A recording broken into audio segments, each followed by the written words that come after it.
刘宇宁又一次把热度打回来了。一边是书卷一梦播出1周年，短视频平台播放量和微博话题阅读量双双冲破100亿，直接拿下双100亿常委成绩。另一边是开始推理吧第4季收官录制里，一套大背头战损造型杀出热搜，黑色蕾丝、哥特耳坠、血迹伤痕一上身，网友瞬间坐不住了。这2件事放在一起看，真的很有意思。一个是作品数据，一个是综艺造型。一个证明角色能留住观众，一个证明本人依旧有话题、有审美、有出圈能力。说白了，刘宇宁最近这一波不是单点爆，而是作品、角色、综艺、造型一起热。粉丝快乐了，路人也开始围观了。娱乐圈最怕的就是没声音，但刘宇宁现在的问题显然不是没声音，而是声音有点太密集了。先说书卷一梦。据公开平台数据和相关报道显示，截至2026年6月24日，书卷一梦短视频平台相关播放量突破100亿，微博话题阅读量也突破100亿。这个时间点刚好卡在开播1周年前后，意义就更明显了。它不是刚播时靠宣发冲出来的一阵风，而是播完之后，观众还在剪，还在刷，还在讨论，热度还在往上走。这就是所谓的长尾效应。很多剧播的时候热闹，播完之后就安静如鸡，热搜撤了，营销停了，观众也散了，最后只剩下片单里一个名字。但书卷一梦不一样，它到了1年之后还能把数据推到双100亿，说明这部剧不是只吃了开播红利，而是真的在二创平台和社交平台里留下了东西。更直白一点讲，观众愿意反复刷，才会有长尾。书卷一梦2025年6月26日上线，开播时成绩就不低，首播热度、站内热度、角色热度都曾经被粉丝和剧粉反复提到。尤其是刘宇宁饰演的南恒和黎十六，一个冷感帝王，一个江湖侠客，2个身份完全不同，却都能被观众记住，这一点很关键。南恒这个角色，表面看是高冷、权谋、帝王感，实际上内里藏着孤独和压抑。他不是那种一眼就把情绪摊开的角色，很多时候靠眼神、停顿、细微表情去撑。观众看他的爽点，不只是帅，而是那种明明身处权力中心，却始终被命运推着走的破碎感。而黎十六就完全不一样，黎十六身上有江湖气，有自由感，也有一种我不在规则里活的轻快和锋利。他和南恒的反差，正好给了刘宇宁发挥空间，一个收，一个放，一个压着情绪，一个带着锋芒，一个像宫墙里的冷月，一个像风里来的刀光。2个角色放在一起，观众自然就容易上头。这也是书卷一梦能被反复剪辑的重要原因。短视频平台最吃什么？吃画面，吃情绪，吃反差，吃名场面。南恒的冷，黎十六的野，刘宇宁的身形和古装适配度，再加上角色本身的命运感，刚好组成了很适合二创传播的素材。有人剪虐恋，有人剪权谋，有人剪战损，有人剪眼神戏，有人专门剪南恒和黎十六的对照。剪着剪着，热度就不是单纯的剧宣了，而是观众自发把角色又养了一轮。所以说，双100亿真正厉害的地方，不是数字听起来大，而是它证明了一件事，这部剧在播出1年后，仍然有人愿意为它贡献注意力。这对演员来说很重要，因为一部剧的长尾，不只是剧方的成绩，也是演员角色生命力的体现。观众还记得南恒，还记得黎十六，还愿意拿他们做二创、写安利、翻名场面，那就说明刘宇宁的表演不是看完就忘，他确实把角色留在了观众脑子里。娱乐圈里最现实的一句话就是，角色能不能留下来，观众说了算。粉丝可以夸，营销可以推，但观众愿不愿意反复看，骗不了人。能反复出现在短视频里，反复被讨论，反复被新观众刷到，这才是真正的后劲。而刘宇宁这几年最明显的变化，就是他不再只是唱 OST 很好听的歌手，也不只是网红转型演员的标签。他在影视作品里逐渐有了稳定的角色印象，从《长歌行》里的浩都，到《一念关山》里的宁远舟，再到《珠帘玉幕》《折腰》《书卷一梦》刘宇宁身上一直有一种很特殊的优势，她的外形条件足够醒目，高挑身形放在古装里很占画面，但她又不是单纯靠身高撑气场，而是能把角色的冷、狠、痛、柔都往里压。尤其是古装剧里，男演员最怕空有架子，衣服穿得好看，站在那里是挺帅，但一到情绪戏就他。刘宇宁这些年的进步，恰恰是在于他逐渐学会了把高大和破碎放在一起。你能看到他的压迫感，也能看到角色内里的脆弱。这个组合在古偶市场里是很吃香的。而这次书卷一梦破100亿，又刚好撞上他开始推理吧第4季的战损造型出圈，这波就很会叠 buff。6月24日，开始推理吧第4季进入收官录制阶段，刘宇宁以一套暗黑男爵风格的造型出现，大背头、狼尾、黑色蕾丝缎面内搭，哥特风耳坠，再加上脸部和脖颈处的战损血迹，整个人的气质一下就变了。怎么说呢？不是普通帅，是很有故事感的帅。大背头这个造型其实很考验人，它不像刘海造型可以修饰脸型，也不像柔光古装可以靠氛围兜底。大背头基本就是把五官和骨相直接亮出来，能扛住就是加分，扛不住就容易翻车。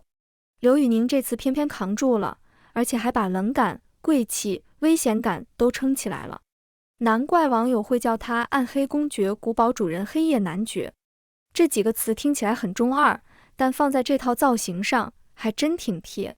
黑色蕾丝内搭本身带一点柔和和性感，缎面材质又有光泽感，再叠上战损装，气质就变得很复杂。它不是单纯的硬，也不是单纯的美，而是硬朗里带一点脆，贵气里带一点风，冷感里又有一点危险。简单讲就是这套造型有反差。娱乐圈造型最怕什么？怕安全，怕无聊，怕每次都像复制粘贴。刘宇宁这套不一样，他有记忆点，你哪怕不是粉丝，刷到图片也会停一下，哎，这是刘宇宁，这造型有点东西啊，这就够了。在短视频时代，能让路人停一下，就是出圈的第一步。而且这套造型和刘宇宁本人的气场是适配的，他个子高，肩颈线条明显，穿这种暗黑风不会被衣服压住，反而能把衣服撑起来。再加上他平时给人的印象并不是精致到没有烟火气的偶像，而是有点东北直男的松弛感，有点嘴碎，有点接地气。这种人突然换上暗黑战损风，反差就更明显。平时直播里能跟粉丝唠嗑，综艺里能接梗，到了造型里又能变成生人勿近的暗黑男爵。谁看了不说一句，宁哥，你还有多少面是我们没见过的？这就是刘宇宁现在很吃香的地方。他不是只有一种人设，他可以唱 OST， 能把情绪唱进剧里，他可以演古装，能在角色里立住长尾，他可以上综艺，能接梗也能控场，他还可以靠造型出圈，把时尚话题带起来。对于一个艺人来说，这种综合能力很重要，尤其现在娱乐圈竞争太密了，单靠一首歌，热度很快过去，单靠一部剧也不一定能持续，单靠综艺感又容易被消耗。但如果一个艺人作品有长尾，综艺有存在感，造型有传播度，那他的热度就会更稳。刘宇宁这次就是这样，书卷一梦双100亿，证明角色还活着，开始推理吧4战损造型出圈，证明本人还能制造新鲜感。一个是过去作品的回响，一个是当下状态的爆点，两件事前后脚出现，直接把刘宇宁热度这件事抬到了一个更好看的位置。很多人喜欢用扛剧这个词，但扛剧不是喊出来的，也不是粉丝单方面说出来的，他要看角色有没有讨论度，看剧播完之后还有没有人记得，看观众愿不愿意继续传播。刘宇宁在书卷一梦里的南恒和黎16，至少从现在的数据和讨论来看，确实是留下来了。可即便如此，这个成绩依然不普通，因为短视频传播本身就是现在剧集生命力的重要组成部分。一部剧如果只在播出期热，播完就没人剪，那它的存在感很快会被下一部新剧覆盖。但如果1年之后还有人刷，还有人讨论，还有人用角色名上热搜，那它就已经跨过了普通热播剧的周期。书卷一梦现在就是这种情况，它不是悄悄过去了，而是被观众不断拎出来重新聊。角色的台词、眼神、剧情名场面、人物关系，都还能被重新包装成新的内容。对于剧方来说，这是长尾价值；对于演员来说，这是角色资产。角色资产这个词听起来很商业，但说白了就是观众记住你演过谁。刘宇宁这些年的演员路，最需要的也正是这个。早期很多人认识他，是从摩登兄弟、从直播唱歌、从 OST 开始的。那时候外界对他的印象很固定，唱歌好听，声音有辨识度，草根出身，运气不错。后来他开始演戏，质疑声也不是没有。毕竟从歌手到演员，最容易被问的一句就是你凭什么？但娱乐圈最终还是看结果。你演一个角色，观众骂也好，夸也好，至少要有反应。你演完之后，角色还能被想起，那就是慢慢站住了。一念关山之后，刘宇宁的演员标签明显更稳。书卷一梦再拿到这种长尾热度，就等于又给他的影视路加了一层支撑。而且这次很妙的是，南恒和黎十六本身就是两个不同方向的角色，这比单一人设更能说明问题。如果一个演员只会演一种类型，观众看久了会疲劳，但一人分饰两种状态，还能让观众分别记住，难度就不一样了。南恒的冷和黎十六的热，刚好像两面镜子，把刘宇宁的表演空间照出来了。所以粉丝说好演员、好角色被看见，这句话虽然带粉丝滤镜，但不算离谱，因为数据在那里，讨论也在那里。再回到开始推理巴斯的造型，为什么一个综艺收官造型能引发这么多讨论？因为它踩中了几个传播点。第一，视觉冲击强，大背头、黑蕾丝、战损血迹、哥特耳坠这几个元素放在一起，本身就有画面感。娱乐新闻最喜欢这种一眼有图的素材，因为读者不用看完整节目，光看截图就能 get 到重点。第二，反差足。刘宇宁平时有一种很接地气的喜感，不是时时刻刻端着的人，可这套造型又很冷、很贵、很危险，和他日常反差明显。反差越大，网友越爱转发，越容易形成这居然是他的讨论。第三，和角色长尾形成联动。书卷一梦刚好破100亿，观众还在南恒、黎十六的氛围里没走出来，综艺这边又送上暗黑战损造型，粉丝自然会把两边串起来。古装角色有宿命感，综艺造型有暗黑感，刘宇宁怎么又帅出新赛道了？这就叫热度互相借力。剧粉能被造型吸引，综艺粉能回头考古作品，路人则可能因为热搜点进去看几张图。热度一旦形成循环，艺人的声量就会更大。当然，营销号写这类文章时也要注意分寸。杀疯了、封神了可以用，但不能通篇只会喊。真正有说服力的写法是把为什么出圈讲清楚。比如书卷一梦的双100亿不是简单夸大，而是长尾传播。刘宇宁的战损造型不是单纯帅照，而是审美反差，这两者合起来才体现出他现在的综合热度。刘宇宁身上最值得聊的一点，其实是耐看。这个耐看不是单指脸，而是指他的职业曲线。他不是一夜之间被捧到高处的人，他从直播、唱歌、OST、综艺，再到影视角色，一路上经历过很多质疑。有人说他不是科班，有人说他网红出身，有人对他的表演挑剔，也有人对他的外形争议不断。但他很少靠解释去赢，而是靠持续输出去把声音压下去。唱歌就把 OST 唱成自己的优势，演戏就一步一步把角色攒起来，上综艺就用松弛和反应能力留下存在感，做造型就敢尝试，不总待在安全区。这比单纯的爆红更难。爆红靠机会，稳定靠能力和耐力。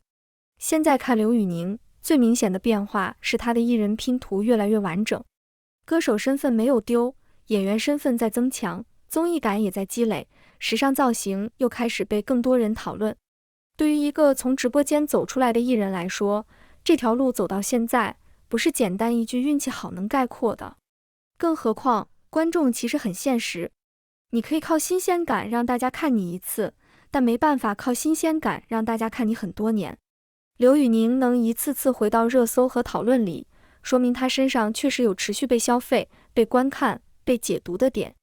这一次书卷一梦双百亿就是一个很好的信号，它说明刘宇宁的角色不是短期流量，他演过的角色可以在平台里继续发酵，可以被粉丝和路人反复拿出来做内容，可以在1年之后还带来新一轮讨论，这对后续作品非常有帮助。比如他的待播作品《铁证》自然也会被更多人期待，观众会想看他能不能在新的题材里继续证明自己，粉丝会期待他跳出古装舒适区，拿出更多不同类型的角色，行业也会看数据、看讨论、看角色后劲。娱乐圈的机会从来不是凭空来的，很多时候就是靠一个又一个已经发生的成绩铺出来的。而开始推理巴斯的战损造型则更像是锦上添花，他告诉大家，刘宇宁不只是作品里有角色，现实曝光里也有话题。他不是离开剧就没声音的人，也不是只能靠角色滤镜加成的人。综艺里的一套造型、一组路透、一场收官，都能被网友讨论，这本身就是艺人商业价值的一部分。说白了，能让人点开就是价值，能让人讨论就是热度，能让人记住就是本事。所以这波刘宇宁到底赢在哪里？不是单纯赢在双百亿，也不是单纯赢在大背头战损装，而是赢在2件事一起证明了他的状态，作品有后劲，人也有新鲜感。这在当下内娱太重要了。有些艺人作品热，但本人曝光一出来就寡淡；有些艺人本人话题多，但作品支撑不够。刘宇宁这次刚好两边都有，一边是书卷一梦播出1年后的长尾成绩，一边是开始推理巴4收官造型的即时热搜。一个慢热，一个快爆，组合起来就很漂亮。而且这也再次说明，观众不是不看数据，也不是只看数据，大家真正吃的是数据背后的东西。为什么书卷一梦能破圈？因为角色有记忆点。为什么战损造型能出圈？因为审美有冲击感。为什么刘宇宁能被反复讨论？因为他身上有故事，也有变化。从直播歌手到影视演员，从欧斯大户到古装男主，从综艺里的接梗担当到暗黑战损造型出圈，刘宇宁这一路其实一直在打破外界对他的固定想象。以前有人说他只会唱歌，后来他靠角色把演员标签立住。有人说他只能走接地气路线，结果一套暗黑男爵造型出来，又让人看到他的时尚表现力。有人说古偶热度来得快去得也快，结果书卷一梦1年后还能冲上双百亿，这就很有意思了。因为最好的回应永远不是吵架，而是拿结果说话。当然，刘宇宁后面要走得更稳，还需要更多作品继续验证。热度是一时的，口碑是长期的，演员最终还是要靠角色说话。下一部戏、下一个角色、下一个题材，才是真正决定他能不能继续往上走的关键。但至少现在，书卷一梦的长尾成绩和开始推理巴4的战损造型，已经给了他一个很亮眼的阶段性注脚。观众记住了南恒，也记住了黎16，网友刷到了暗黑男爵，也看到了刘宇宁的另一面。这就是热度最真实的来源，不是空喊，不是硬吹，而是有人看，有人剪，有人聊，有人回头重刷。娱乐圈里最怕的不是争议，最怕的是无人问津。刘宇宁现在显然不是无人问津，他是隔一段时间就能拿出一个新话题，让大家重新把目光放到他身上。这一次作品和造型一起开花，一个双百亿证明角色长尾，一个大背头战损证明审美冲击。刘宇宁这波确实挺争气，也挺会给观众惊喜。只能说宁哥这状态是真的稳住了。接下来就看铁证等新作品能不能继续接住这波期待。毕竟观众已经把目光投过来了，下一次亮相，大家只会更想看他还能拿出什么新东西。刘宇宁的故事还没到结尾，从长尾热度到战损出圈，他现在走的不是单一爆点路线，而是一步一步把歌手刘宇宁和演员刘宇宁都立起来。这个过程不算容易，但正因为不容易，才更有看头。内娱从来不缺一时热闹，缺的是能被反复记住的人。而刘宇宁这一次显然又被记住了。